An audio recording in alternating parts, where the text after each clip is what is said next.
everybody. Today we are talking about comparing ratio relationships. So we are going to be working on lesson 1-4. So we're going to go over this. Remember, your assignment will be completed in McGraw-Hill. If you have any questions, please contact me and I can help you through the assignments. All right, so today we're comparing these ratio relationships, and we talked a lot about this in the previous days. And how we can compare ratios to see if there's a relationship or see if they are equivalent. So we can use graphs, and we talked about this yesterday. When our ratios, right, when we're graphing the ordered pairs, they fall in a straight line, we can then see that they are equivalent and it would work. So let's take a look at how this works. So we're going to use this for dog food and comparing the amount of protein in each company's dog food. So here we have company B in this table. So company B, right? It says that in 2 cups of dog food, we have 44 cups of protein, right? Same thing here, 3 and 66, 4 and 88. So if we were to graph these, you would see that they would fall along a straight line here. Okay. So how can we compare the ratios of proteins to other ingredients for the 3 companies? That's our biggest question here. So when we move along, once again, 25 grams of protein for every cup of dog food is company A. When we look at company B, we have 2 and 44. Well, if we were to think about this then, okay, would that be the same amount of protein as company A? If company A has 25 grams per cup and company B has 44 grams for 2 cups, are they equivalent, or is one higher than the other? Now it says the ratios for 3 companies is shown using different representations. We use different colors for company A, B, and C. To compare them, you can use the same representation for each, such as a graph. So we can put all 3 of these companies on this graph. Company C is already graphed, that's our purple. Okay. For company A, you can generate the equivalent ratios. Well, we said 1 cup has 25 grams, so my first ordered pair would be 125, 250, right? 125, oopsies, 25, 250, 375. We then can draw for company B as well, 244, which is what we had in this table here. Okay. And then we can draw a dotted line through the points to determine which relationship has the steepest graph. Now, originally in our problem, we were given 3 different representations: a word problem, a table, and a graph. Now, it's really hard to compare 3 different ways. So this is why we focus on graphing them all together and composing it into one representation. Could we have put them all into a table? That's also possible, but it's a lot harder to compare. Using a graph is a lot easier in order to compare the different companies. Now, so which company, maybe is our biggest question, which company has the most protein per cup? Well, we can look at this graph and say, okay, well, which line is the steepest? Whichever line is the steepest would then produce the most protein per cup of dog food. So when we look here, the blue line, or company A, would have the greatest ratio of protein to cups of food. Okay? Which would have the worst? Company C has the least steep line, so that would be the poorest choice if you're looking for more protein per cup of food. Now, if the ratio compared cups of dog food to protein, how would the graph change? Which line would be the steepest? So then we're kind of flipping it here. We're flipping the situation. Would it then change? So that's a question to think. All right, moving on to our first example here. We're going to use graphs to compare ratio relationships. So we have Paulo's Pizzeria, and he advertises 24 pepperonis on every 12-inch pizza. The relationship of pepperonis to pizza size for 2 other pizzerias is shown in the table and in the graph. So which pizzeria advertises the greatest ratio of pepperonis to pizza size? Okay, so once again, we're given a statement, we're given a table, and we're given a graph, and they each represent different ratios. We need to find a way to compare. So what would be the easiest? Well, probably the easiest is to get them all onto one graph.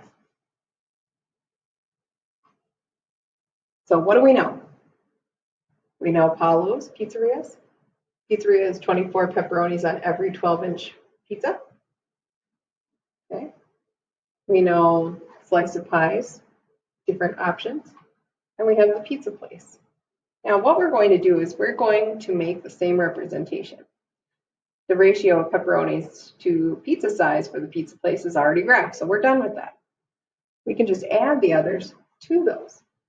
We can use scaling to write the ordered pairs, 8, 16, 10, 20, 12, 24, 14, 28, 16, 32 to represent the ratio relationship. For the slice of pie, we can just use the ordered pairs that are in the table. So we'd have to come up, basically what it's saying is we have to come up with more information for here, right? And we can do that. We can make either a little table. That is really loud now. So we can do the same kind of thing here. 12-inch pizza. So you would say 12 and 24, right? We can then do some others. So what if we reduce a 6 and 12? We could do that. Let's go up by 6 each time. So this would be 18. We go up by 12, 36, right? And so on and so forth, so that we could get some other data points to graph on our graph. So then what we would do is we would take that information, right? Here's our ordered pairs that we came up with. Here's the ordered pairs from the graph and from the table, or sorry, this is the table, this is the graph. And then we would be able to place them on our graph together. So we would go ahead and we would graph each of those points. Now when we see this, okay, we would then see that the pizza place, oopsies, the pizza place would have the steepest line. So if you wanted more bang for your buck, more pepperonis per pizza, right, you would probably want to go with the pizza place because they have the steepest line, which means they have the most pepperonis on their pizza. Okay? So it's all about getting them into one solid form of representation. Okay, so once again, we take a look back at our pizzas. We're comparing, right? So which one has the greatest ratio of pepperonis per slice? Well, once again, the blue, right? The pizza place has the greatest ratios in inches, followed by which one would have the next steepest? Let's look at our middle line. That would be the green one, or Paulo's Pizzeria. And finally, we would have the slice of pie, which has the least. Okay? All right. We're not going to check it because it's going to make a really loud noise. All right, so we can then continue to figure this out by doing a subtraction problem. How many more pepperonis would be on an 18-inch pizza from the pizza place than on an 18-inch pizza from Paulo's? Well, let's look. We're going to find 18 here. Right on here. So we're going to take 18, right? So we're going to look up here. So we want to do the pizza place, which is our blue line, so right here. And we want Paulo's, which is the green line, right here. So it looks like 36, maybe there, and 45. If it's asking us how many more, we would take 45, we would subtract our 36, because it's not directly, let me show you here, it's not directly at the intersection, but slightly above it. So that's why I would call that a 36, and then we could subtract. So we would say then that there would be 9 more pepperonis on the 18-inch pizza from those two places. All right, so let's take a look at our extra example 1. Now, once again, we're talking about the relationship of pepperoni to pizza size for 3 pizzerias. Same kind of thing. Okay, we're going to add in another pizzeria though. The Small Town Pizza advertises 33 pepperonis for every 12-inch pizza. So, which now has the greater ratio? Let's compare. Well, remember when we were talking about just using words, we would want to use scaling and come up with some more ordered pairs. So if it says 12-inch pizza and 33 pepperonis, right? We can then continue with this. So we can double it, right? So this would be 24 and 66, okay? We could then say, well, what's a common factor here? Let's get a common factor of these two numbers because then we can scale all the way down. So a common factor here would be a 3. So if we did that, let's divide both of these by 3. So 12 divided by 3 would be a 4. 33 divided by 3 would be 11. Okay. So let's go ahead and I'm going to choose a color that's not on here. And let's graph this. So we know 4 and 11. 4, 11 would be about here. Okay. 12 and 33. 12, 33 would be about here. Okay. Let's continue adding here. Let's add 4 here. So this would be 16. And we would add 11 here to get 44. So 16 and 44, which would be up here. Now we would connect our lines here. So now, which one has the steepest line? So we can, like I said, we're going to go ahead and create new points to add in here. So new ordered pairs using the ratio that was given to us right here. Okay. And then we would graph it to figure then that this Small Town Pizza would actually have the higher ratio. Okay. So we would then answer Small Town Pizza for this. Sorry, I'm turning the sound down. There we go. Small Town Pizza should be the correct answer here. And there we go. We got it. So let's now focus on using tables instead of just using graphs. We're going to then figure out how we can use those tables. Another way to compare ratio relationships is to use the tables. For example, a comparison of 3 smoothie recipes shows that recipe A has a blueberry to strawberry ratio of 8:2. Recipe B has a ratio of 5:1, and recipe C has a ratio of 10:3. You can use the tables of equivalent ratios to determine which recipe has the greatest ratio of blueberries to strawberry. What we want to do is use scaling here. Okay, so we're going to have to try to figure out a way to either get the blueberries all the same or the strawberries all the same, because then that'll allow us to compare. Much like when we compare fractions, you can either get the numerator the same or the denominator the same to make it a lot easier to compare. So when we're using scaling here, come on board, there we go. We're going to try to get all the strawberries to a 6 in order to compare those ratios. So in order to do that, I can say, okay, oops, I turned off my lights here, sorry. Let me just pause for a minute. All right, sorry about that. Apparently I didn't move enough. So when we do this, we want to get all the strawberries up to 6. Well, we can say then, okay, 2 times what is 6? Well, that's 3, so we're going to do the same thing up here. If I wanted to get 1 to a 6, right, I could do 1 times 6, which means 5 times 6, which is 30. Recipe 3, 3 times 2 is 6, 10 times 2 is 20. Now we're able to easily compare them. Now, say for example, you didn't know what the multiple would be. What you would do is you would just start creating the tables until you found something that's equivalent, okay? So now that we can see this, which one has the greater ratio? So which one has a higher number for the blueberries when the strawberries are all the same? Well, we can see here that recipe B ends up with a 30. This would be the highest number here. So we would say then that recipe B has the greatest ratio, okay?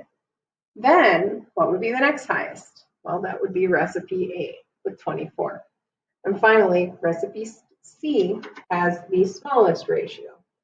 Okay? So like I said, once we get one of the numbers, right, either the top or the bottom, either the strawberries or the blueberries, to the same, we can then easily compare those ratios.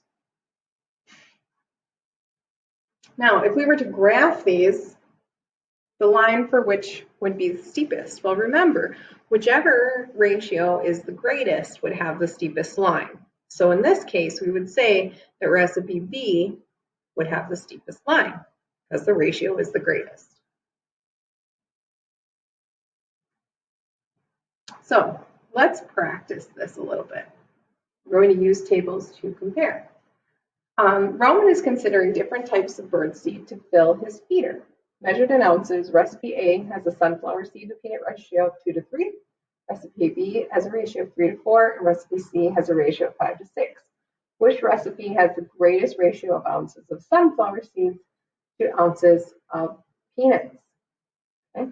So once again, we need to figure out which one will become equivalent in each ratio in order to compare them easily. So we want to see, do we want to make all the sunflower seeds or the peanuts the same? So what we're going to do is create a ratio table for each of these recipes. So I'm going to just pull that up, and I'm just going to use a pen this time to do this. So we can fill in our values as we go across the board here. 2, 4, this would become a 6, and this would become an 8. This is increasing by 3 each time. 3, 6, 9, and 12. Let's take a look here. 3, 6, 9, 12, 4, 8, 12, 16. Now we're going to take a look here. 5, 10, 15, 20, 6, 12, 18, 24. So now that we have these all the same, we can then say, okay, which one is the same in all of them? Well, if we look across the top rows, 2, 4, 6, 8, 3, 6, oh, 6s are the same, right? Is there a 6 down here though? No, so that won't work. So let's look at our bottom rows. 3, 6, 9, 12. Okay, all right, 4, 8, oh, 12. 12 would work, right? Let's see, do we have a 12 down here? Yes.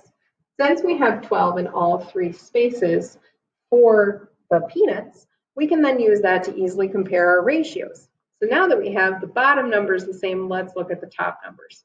Let's look at the sunflower seeds. So we have a 10, we have a 9, and we have an 8. So which one would result in the greatest ratio of peanuts to sunflower seeds? Well, here we have a 10. 10 is our highest number. So we would call this the greatest ratio. So recipe C of 5 to 6, right? Our original ratio would have the greatest ratio. Then followed by recipe B with a 9, and the smallest would be recipe A with an 8. So like I said, once we get the bottom numbers the same, we can then compare the tops. Whoops, I always forget, sorry. There we go. So now we've solved this. Okay. We've compared them. We know that we would then want to choose recipe C for the highest ratio. Now, if we were going to compare and contrast using graphs and tables, which one might be easier? Which one might take a little more work? Well, it's up to you. What's your personal preference? Graphs are really great because all the information is pretty visual for you, right? You just choose the steepest line if you're looking for the greatest ratio. When you're using tables, you have to do a little more hunting, right? You have to pick the correct value to then compare. So that would be the differences between the two. All right. Let's try another one. So when doing chores at home, Marcus spends 5 minutes sweeping for every 6 minutes spent putting away clothes. David spends 8 minutes sweeping for every 9 minutes spent putting away clothes, and Carla spends 10 minutes sweeping for every 12 minutes spent. So which person has the greatest ratio of minutes? So once again, we're going to make some tables. Need a marker. We'll do this. So we're going to make 3 tables. We're going to have Marcus,